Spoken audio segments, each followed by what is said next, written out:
سے نکاح حرام ہے۔ کل میں نے آپ کو بتایا تھا محرمات، اور سیم ڈے والی لڑکی اس کی سگی بہن مانی جاتی ہے۔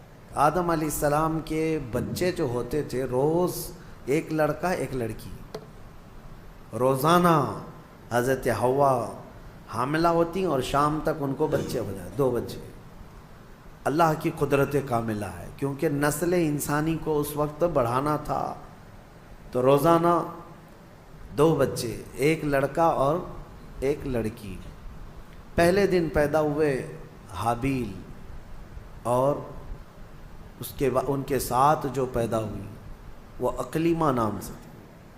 دوسرے دن جو پیدا ہوئے وہ قابیل، اور اس کے ساتھ یہودا نام کی لڑکی پیدا ہوئی۔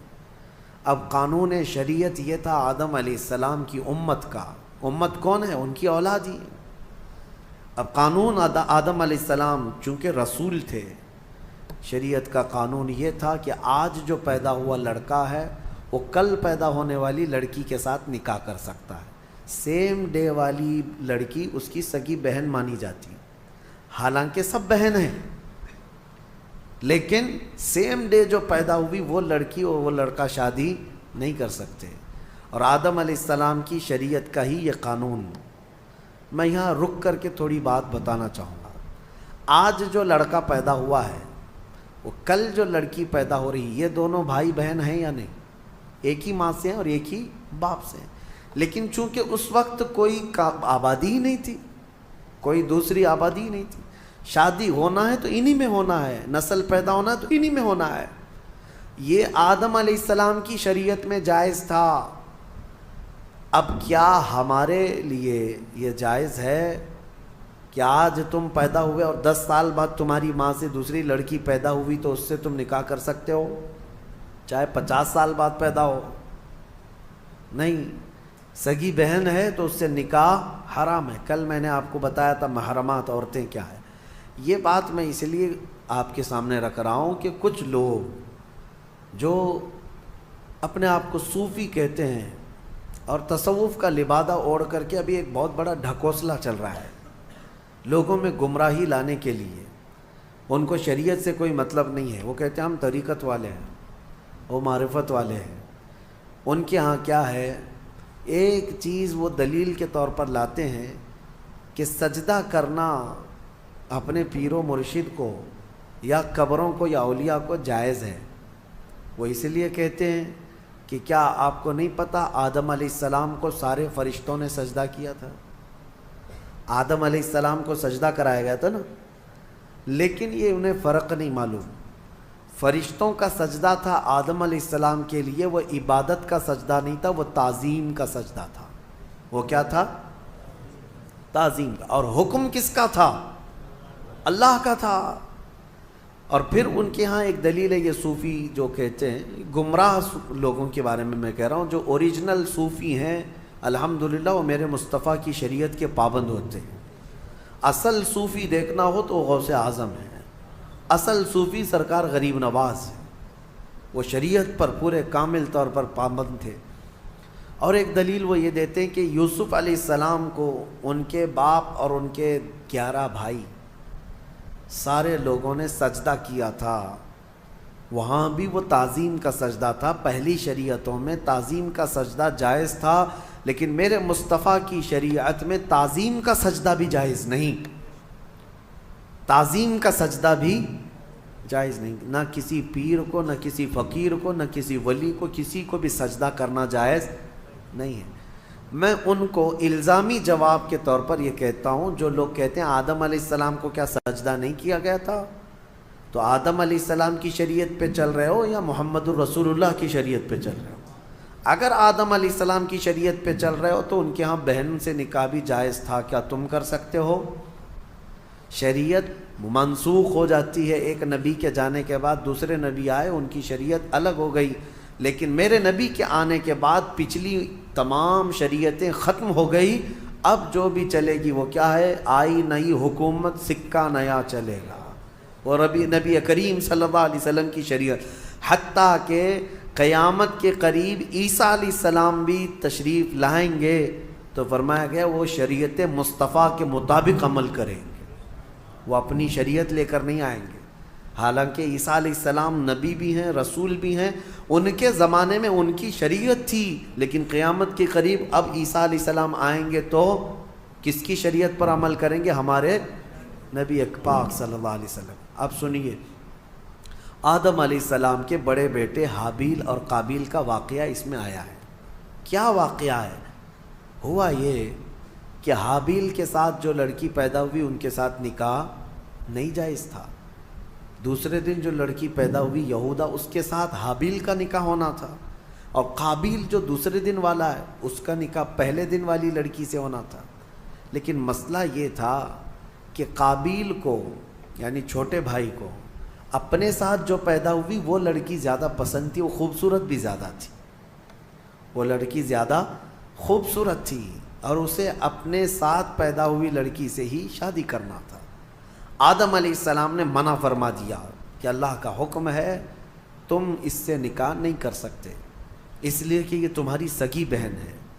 دنیا میں سب سے پہلا فتنہ عورت کی وجہ سے ہوا، سب سے پہلا فتنہ۔ دونوں بھائیوں میں شدید اختلاف پیدا ہو گیا۔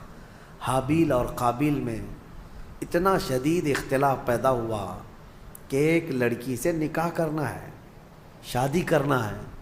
اس شادی کے چکر میں دونوں کا جھگڑا بھی ہوا، یہاں تک کہ آدم علیہ السلام نے حکم دیا دونوں کو کہ تم دونوں ایک ایک قربانی کرو جانور، اور کھلے میدان میں لا کر کے اپنی اپنی قربانی رکھو۔ جس کی قربانی قبول ہو گئی وہ حق پر ہے، اور قبول ہونے کا طریقہ کیا ہے؟ آسمان سے کوئی چیز آئے گی اور جس کی قبول ہے وہ قربانی اٹھا کر لے جائیں گے۔ یہ واقعہ بھی قرآن پاک میں موجود ہے۔ تو دونوں نے ایک ایک قربانی کی، حابیل نے بھی اور قابیل نے بھی۔ دیکھیں فیصلہ اب یہ سیدھے اللہ کی طرف سے آنا ہے۔ دونوں نے کھلے میدان میں اپنی قربانی کو ڈال دیا، جو ذبح کیا تھا انہوں نے۔ تھوڑی دیر کے بعد آسمان سے ایک آگ آئی اور حابیل جو بڑے بیٹے کی قربانی تھی اس کو آگ اٹھا کر آسمان میں غائب ہو گئی، وہ اس کی قربانی غائب ہو گئی۔ اب یہ واضح علامت تھی کہ حابیل حق پر ہے، اور اللہ کا قانون بھی یہی ہے، لیکن قابیل کو نہ ماننا تھا، نہیں ماننا۔ عورت کی محبت دل میں ایسی رچ بس گئی تھی کہ وہ اس حقیقی نشانی کو دیکھنے کے بعد بھی وہ نہ مانا، کہا کہ میں نہیں مانوں گا۔ آدم علیہ السلام نے بہت سمجھایا کہ حد سے نہ بڑھو، اللہ تبارک و تعالی حد سے بڑھنے والوں کو پسند نہیں کرتا۔ پھر ہوا یہ کہ آدم علیہ السلام حج پہ چلے گئے، خانہ کعبہ کی زیارت کے لیے اللہ کا حکم ہوا، آدم علیہ السلام چلے گئے۔ اب یہ واقعہ کہاں پیش آیا تھا، اس میں تاریخ میں الگ الگ باتیں آتی ہیں، لیکن بہت سارے علماء کا کہنا ہے کہ یہ واقعہ ہندوستان میں ہی پیش آیا تھا، کیونکہ آدم علیہ السلام کی سرزمین جو ہے، سب سے پہلے جو جنت سے آپ اترے سرندی پہاڑ جو سری لنکا پہ ہے، تاریخی روایات یہ بتاتی ہیں آدم علیہ السلام وہاں اتارے گئے تھے۔ سری لنکا کوئی الگ کنٹری نہیں تھی، وہ انڈیا میں ہندوستان میں تھا، اور اسی سے پتہ چلتا ہے کہ پورا ہندوستان ہمارے باپ کا ہے۔ حقیقت ہے یعنی سب کے باپ کا ہے، آدم علیہ السلام ہمارے باپ ہیں، پوری دنیا کے باپ ہیں۔ تو یہ واقعہ جب پیش آیا، آدم علیہ السلام جب حج پہ چلے گئے، تو اب دونوں کے درمیان جو لڑکی کو لے کر اختلاف تھا وہ کیا ہوا، کہاں تک چل گیا۔ اب شیطان آیا، سب سے پہلے انسانوں کو بہکانے اور ورغلانے کا جو چیلنج کر کے آیا تھا اللہ کی بارگاہ سے۔ اللہ تعالیٰ نے اس کو آدم علیہ السلام کو سجدہ نہ کرنے کی وجہ سے مردود کر دیا تھا، نکال دیا تھا، اور اس نے اللہ کو یہ چیلنج کیا تھا کہ آدم کی جتنی اولاد پیدا ہوگی سب کو میں گمراہ کروں گا، کبھی ان کے سامنے سے، کبھی بائیں سے، کبھی دائیں سے، کبھی پیچھے سے آ کر میں ان کو بہکاؤں گا، تیرے سیدھے راستے پر کسی کو چلنے نہیں دوں گا۔ یہ اللہ سے اس نے چیلنج کیا تھا، اور اللہ نے فرمایا جا تجھے قیامت تک کی عمر دیتا ہوں، قیامت تک کی تجھے عمر ہے، جتنی کوشش کر سکتا ہے کر۔ لیکن رب تعالیٰ نے فرمایا میرے کچھ مخلص بندے ایسے ہوں گے جن پر تیرا داؤ نہیں چل سکے گا۔ اللہ ہمیں ان مخلص بندوں میں شمار فرمائے۔ شیطان پہلی مرتبہ آیا، دونوں بھائیوں کے بیچ میں دیکھا لڑکی کو لے کر کے اختلاف ہے، تو یہاں آگ لگانا اب اس کا کام تھا۔ اس نے آ کر کے قابیل کو کہا تیرے لیے اچھا سا راستہ میں کیوں نہ بتاؤں، تیرے حق میں وہ لڑکی اچھی ہے، تجھے کرنا ہی چاہیے تھا، تیرا باپ بھی مخالف ہے، تیرا بڑا بھائی بھی مخالف ہے، لہذا ایک کام کر، اس تیرے بڑے بھائی کو دنیا سے ہی ختم کر دے، راستہ صاف ہو جائے گا۔ اس وقت تک ابھی موت نہیں معلوم کسی کو، پیدا تو ہوئے تھے لیکن موت ابھی تک کسی کی نہیں آئی ہے، نہ ہی مرنا معلوم نہ ہی مارنا معلوم تھا۔ تو قابیل کو آ کر کے ابلیس نے، شیطان نے طریقہ بتایا۔ قابیل نے پوچھا میرے بھائی کو اگر ہمیشہ کے لیے میں راستے سے ہٹانا چاہوں تو کیا کرنا ہے؟ تو ابلیس نے ایک بہت بڑا پتھر اٹھا کر کے دکھایا، کہا کہ اس طرح پتھر اٹھاؤ اور اس کے سر پر مار دو۔ تو حابیل ایک جگہ پر بیٹھا ہوا تھا، اسے بھی خبر نہیں تھی کہ بھائی اپنی موت کا سبب بنتا ہے۔ تو قابیل جو چھوٹا بھائی تھا، لڑکی کے عشق میں جو پاگل تھا، پتھر اٹھایا اور لے جا کر اپنے بڑے بھائی کے سر پر پیچھے سے دے مارا۔ جیسی ہی مارا تو وہ سر پھٹ گیا اور بڑے بھائی کا اسی جگہ پر انتقال ہوا۔ دنیا کا پہلا مرڈر ہے، دنیا کی پہلی موت اور دنیا کا پہلا قتل کس نے کیا؟ چھوٹے بھائی نے بڑے بھائی۔ کس کے لیے کیا وہ بھی پتہ ہے، عورت کے لیے کیا۔ ہوا یہ کہ قتل کرنے کے بعد اب یہ تک نہیں پتا تھا اس کو کہ کرنا کیا ہے اس لاش کا۔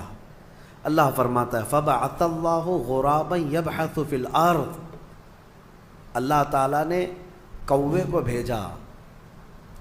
کوا، دو کوے آسمان سے اڑتے ہوئے آئے، ایک کوا دوسرے کوے کو ٹھونک مارتا تھا، لڑائی دونوں کی چل رہی تھی، دونوں کووں کی لڑائی چل رہی۔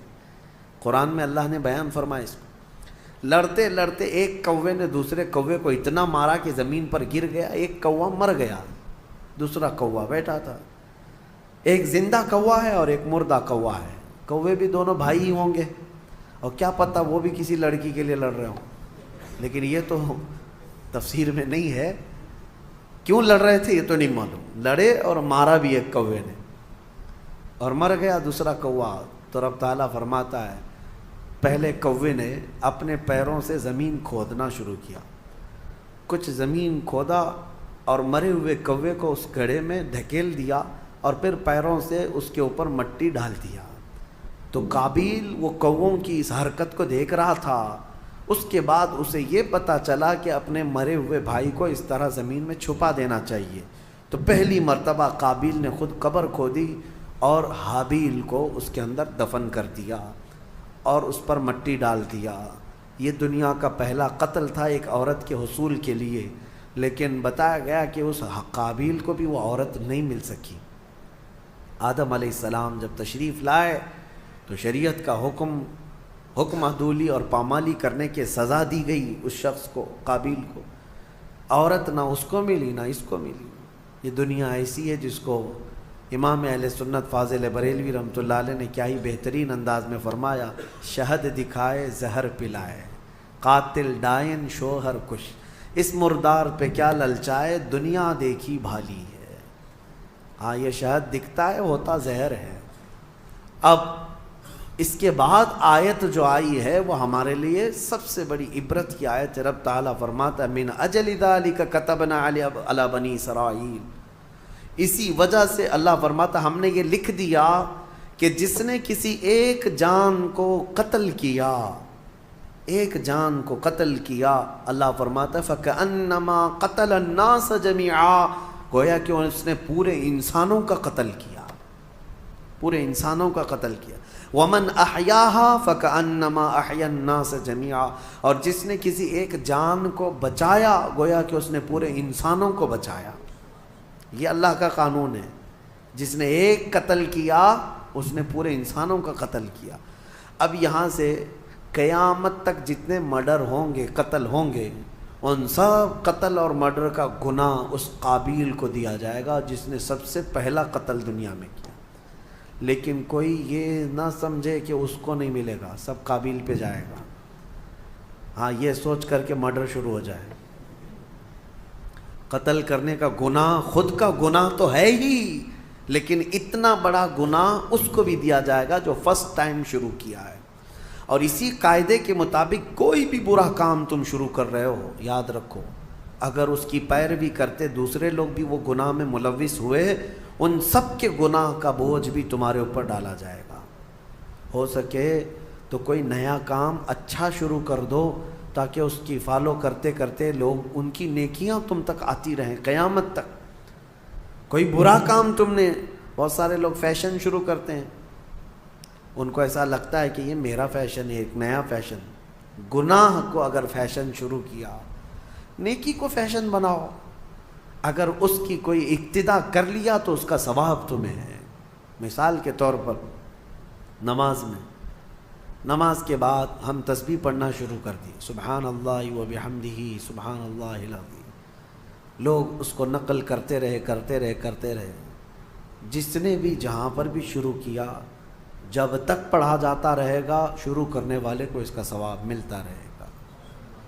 آپ نماز کے بعد سلام شروع کر دیے، برسوں تک اگر میرے آقا کی بارگاہ میں لوگ اسی پر نقل کرتے ہوئے سلام پڑھتے رہے تو اس نئے کام کی ابتدا کرنے کا ثواب تو ہے ہی، لیکن جتنے لوگ اس نیک کام پر عمل کرتے رہیں گے ان سب کا ثواب بھی آپ کو دیا جائے گا، اور عمل کرنے والوں کے ثواب میں بھی کوئی کمی نہیں ہوگی۔